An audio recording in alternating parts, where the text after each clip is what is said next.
परमेश्वर ने एजेकिएल से पूछा, क्या ये हड्डियां फिर से जीवित हो सकती हैं?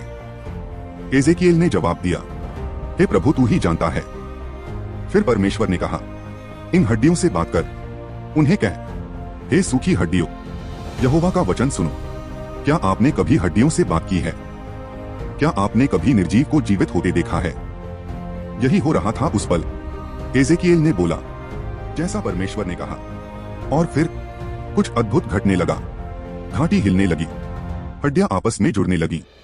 एक आवाज आई, कठोर, गूंजती हुई, और हड्डियां जो बिखरी पड़ी थीं, अब एक दूसरे से जुड़ गईं।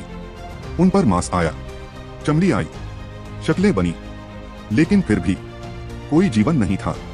वे शरीर तो थे, पर आत्मा के बिना, जैसे आज कई लोग हैं जो जी तो रहे हैं, पर भीतर से मर चुके हैं।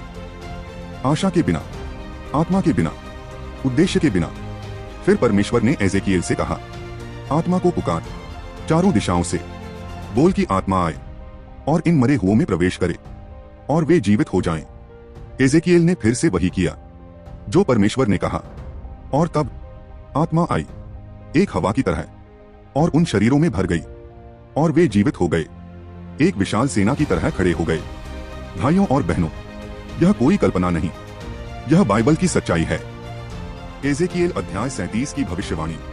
पर सवाल यह है, यह भविष्यवाणी सिर्फ इस्राएल के लिए थी या फिर हमारे लिए भी? आज कितने ही लोग अपने जीवन में एक घाटी से गुजर रहे हैं जहां सब कुछ सूखा है।